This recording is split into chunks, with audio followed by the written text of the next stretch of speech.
पंचदेव प्रार्थना एक शक्तिशाली मंत्र है। प्रातःकाल सच्चे मन से इसे सुनने से जीवन के सभी दुख तुरंत दूर होने लगते हैं। पंचदेव प्रार्थना को प्रतिदिन सुनने से जीवन के असंभव कार्य भी संभव हो जाते हैं। तो आइए सुनते हैं यह पंचदेव प्रार्थना। गजाननं भूतगणादिसेवितं कपित्थजम्बूफलचारुभक्षणम् उमासुतं शोकविनाशकारकम् नमामि विघ्नेश्वरपादपङ्कजम्। कर्पूरगौरं करुणावतारं संसारसारं भुजगेन्द्रहारं सदा वसन्तं हृदयारविन्दे भवं भवानी सहितं नमामि। शान्ताकारं भुजगशयनं पद्मनाभं सुरेशं विश्वाधारं गगनसदृशं मेघवर्णं शुभांगं लक्ष्मीकान्तं कमलनयनं योगिभिर्ध्यानगम्यं वन्दे विष्णु भवभयहरं सर्वलोकैकनाथम्।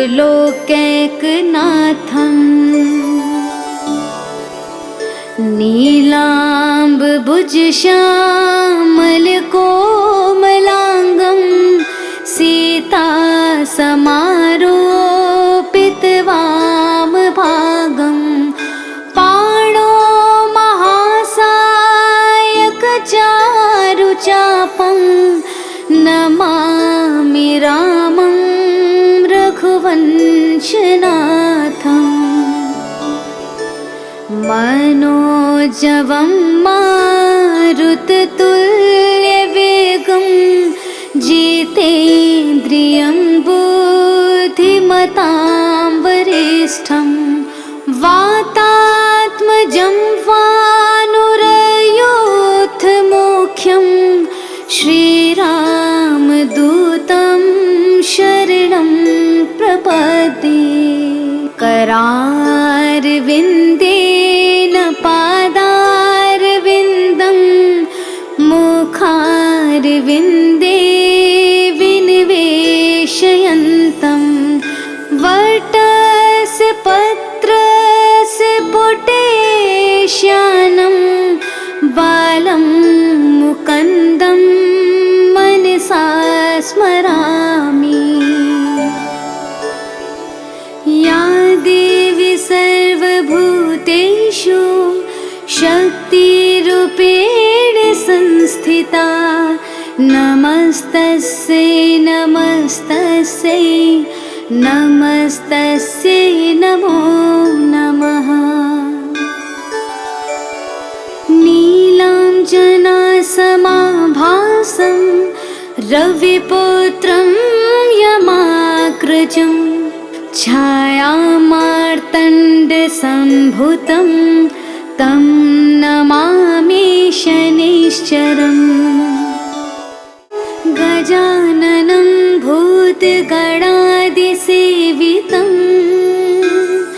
कपित्थजम्बूफलचारुभक्षणम् उमासुतं शोकविनाशकारकम् नमामि विघ्नेश्वरपादपङ्कजम्। कर्पूरगौरं करुणावतारं संसारसारं भुजगेन्द्रहारं सदा वसन्तं हृदयारविन्दे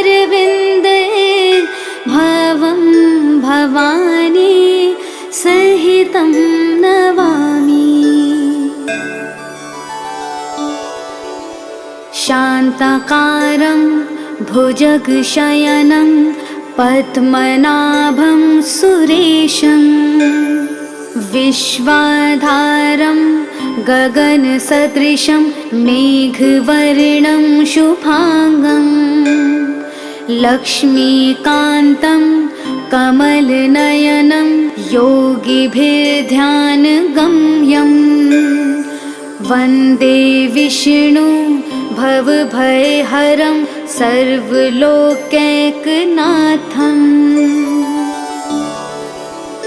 नीलाम्बुजश्यामलकोमलाङ्गं सीतासमारोपितवामभागं पाणो महासायकचारुचापं नमामि रामं रघुवंशनाथम् मनोजवं मारुततुल्यवेगं जितेन्द्रियं बुद्धिमतां वरिष्ठं वातात्मजं वानुरयूथमुख्यं श्रीरामदूतं शरणं प्रपद्ये करारविन्देन पादारविन्दं मुखारविन्दे विनिवेशयन्तं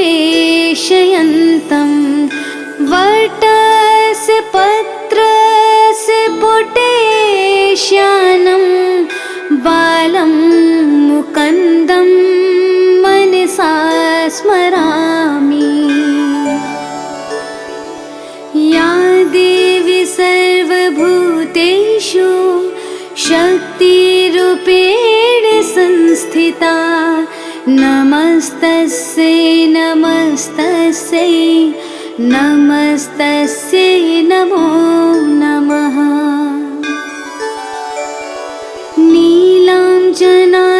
नीलाञ्जनासमाभासं रविपुत्रं यमाग्रजं छायामार्तण्डसम्भुतं तं नमामि शनैश्चरम् गजाननं भूतगणादिसेवितं कपित्थजम्बूफलचारुभक्षणम् उमासुतं शोकविनाशकारकम् नमामि विघ्नेश्वर पादपङ्कजम् कर्पूरगौरं करुणावतारं संसारसारं भुजगेन्द्रहारं सदा वसन्तं हृदयारविन्दे भवं भवानी सहितं नमामि। शान्ताकारं भुजगशयनं पद्मनाभं सुरेशं विश्वाधारं गगनसदृशं मेघवर्णं शुभांगं लक्ष्मीकान्तं कमलनयनं योगिभिर्ध्यानगम्यं वन्दे विष्णु भवभयहरं सर्वलोकैकनाथम् नीलाम्बुजश्यामलकोमलाङ्गं सीतासमारोपितवामभागं पाणो महासायकचारुचापं नमामि रामं रघुवंशनाथम्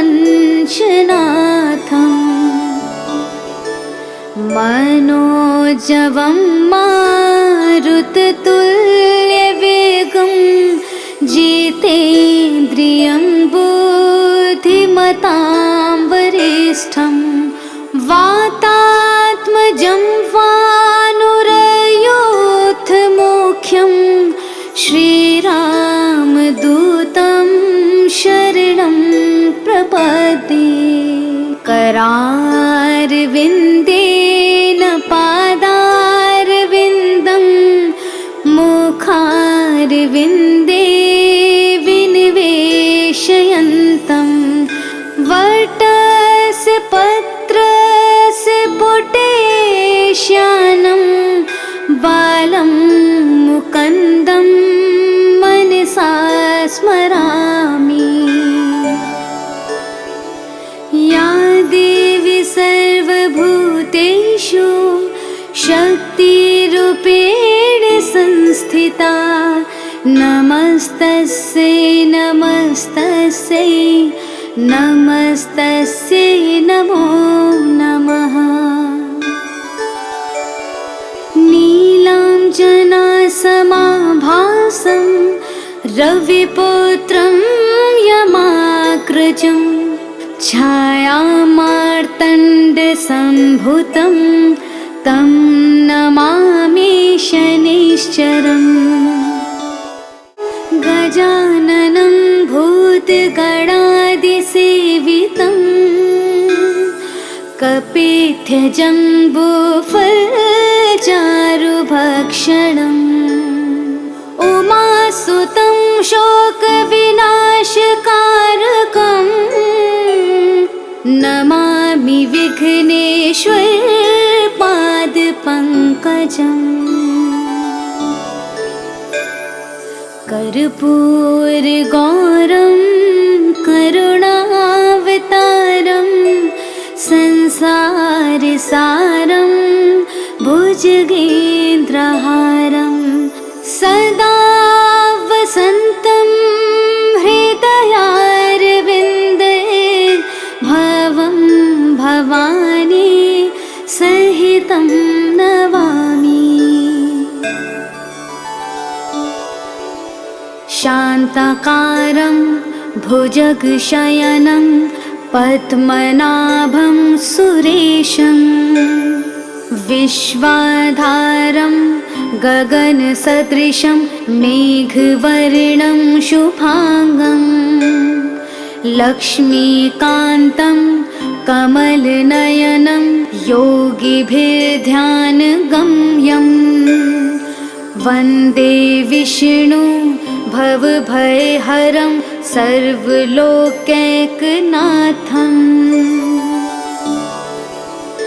नीलाम्बुजश्यामलकोमलाङ्गं सीतासमारोपितवामभागं पाणो महासायकचारुचापं नमामि रामं रघुवंशनाथम्।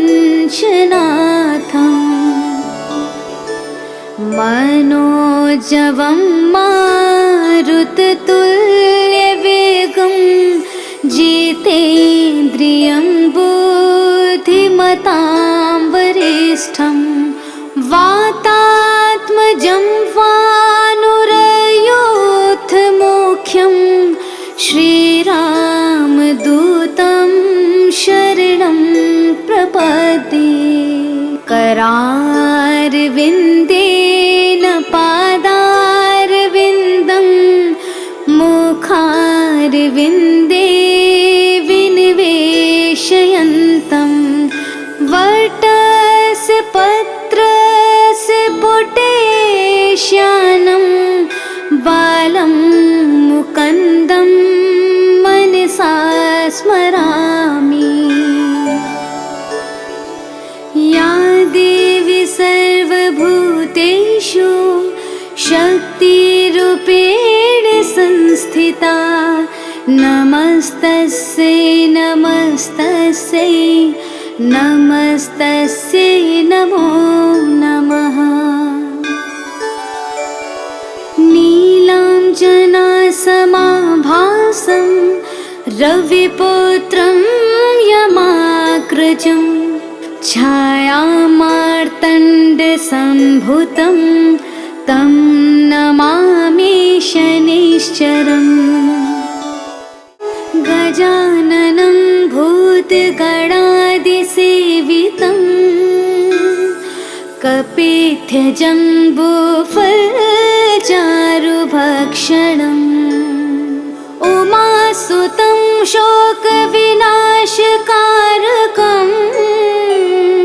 नमामि विघ्नेश्वरपादपङ्कजम्। कर्पूरगौरं करुणावतारं संसारसारं भुजगेन्द्रहारं सदा वसन्तं हृदयारविन्दे भवं भवानी सहितं नमामि। शान्ताकारं भुजगशयनं पद्मनाभं सुरेशं विश्वाधारं गगनसदृशं मेघवर्णं शुभांगं लक्ष्मीकान्तं कमलनयनं योगिभिर्ध्यानगम्यं वन्दे विष्णु भवभयहरं सर्वलोकैकनाथम्।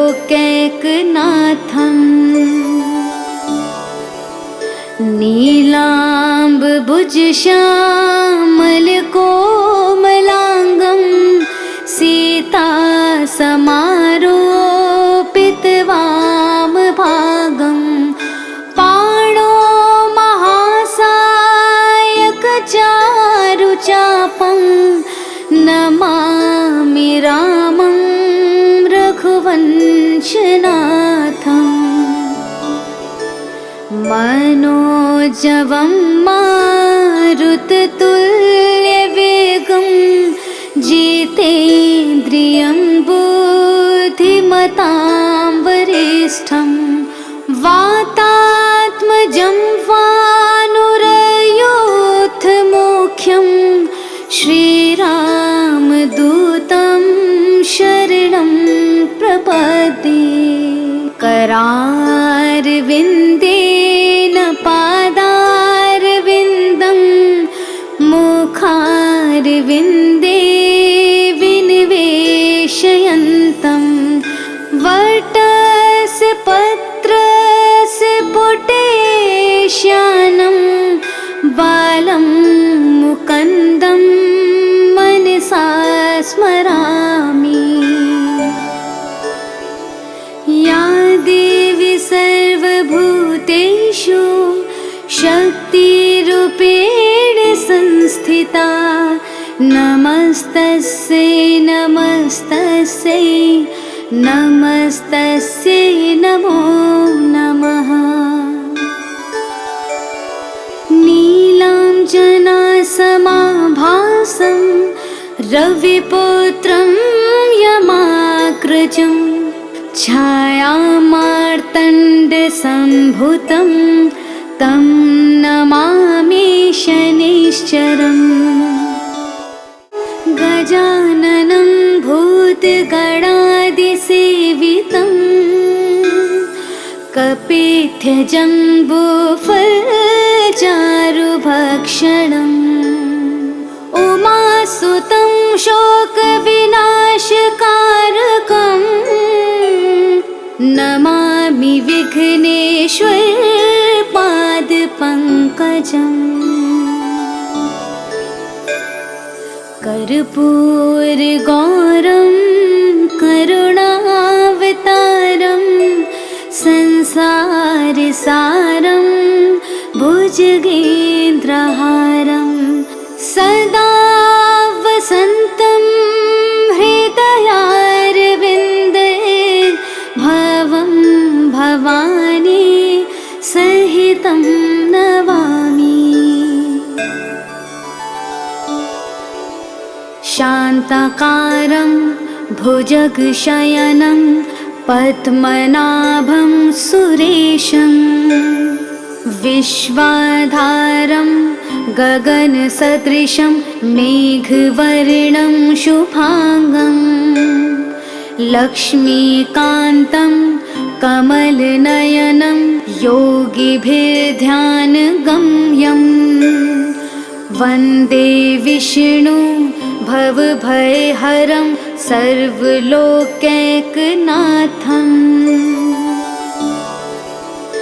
नीलाम्बुजश्यामलकोमलाङ्गं सीतासमारोपितवामभागं पाणो महासायकचारुचापं नमामि रामं रघुवंशनाथम् मनोजवं मारुततुल्यवेगं जितेन्द्रियं बुद्धिमतां वरिष्ठं वातात्मजं वानुरयूथमुख्यं श्रीरामदूतं शरणं प्रपद्ये करारविन्देन पादारविन्दं मुखारविन्दे विनिवेशयन्तं वटस्य पत्रस्य पुटेश्यानं बालं मुकुन्दं मनसा स्मरामि। या देवी सर्वभूतेषु शक्तिरूपेण संस्थिता नमस्तस्यै नमस्तस्यै नमस्तस्यै नमो नमः।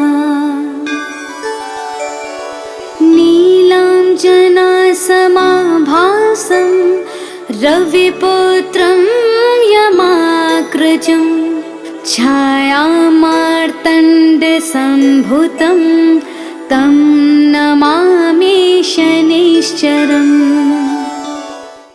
गजाननं भूतगणादिसेवितं कपित्थजम्बूफलचारुभक्षणम् उमासुतं शोकविनाशकारकम्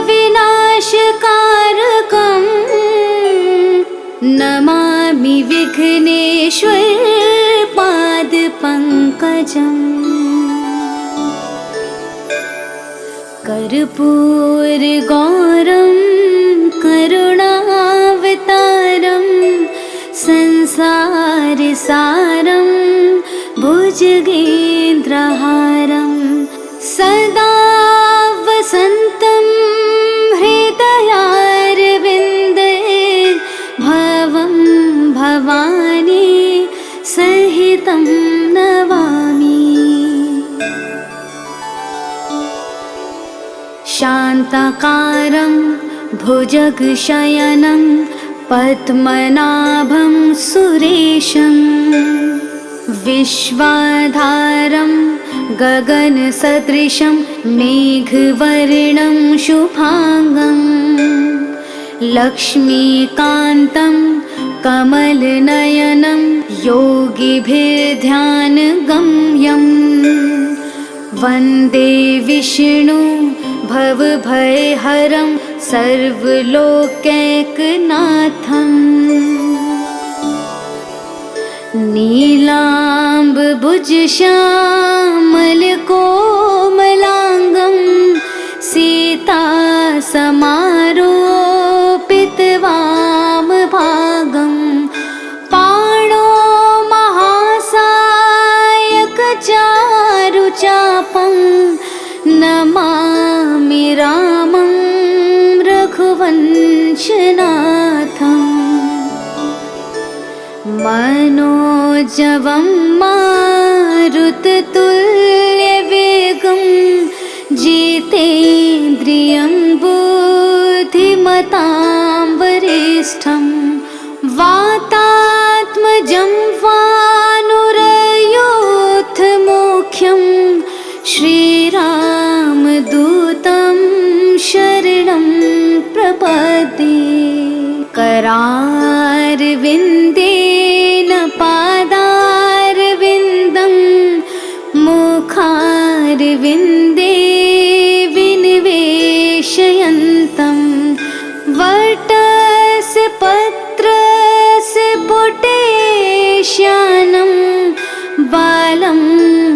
मन्दं मनसा स्मरामि। या देवी सर्वभूतेषु शक्तिरूपेण संस्थिता, नमस्तस्यै नमस्तस्यै नमस्तस्यै नमो नमः।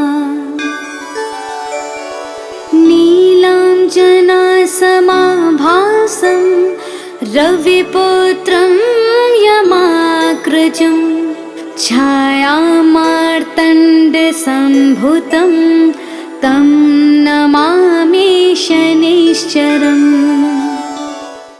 गजाननं भूतगणादिसेवितं,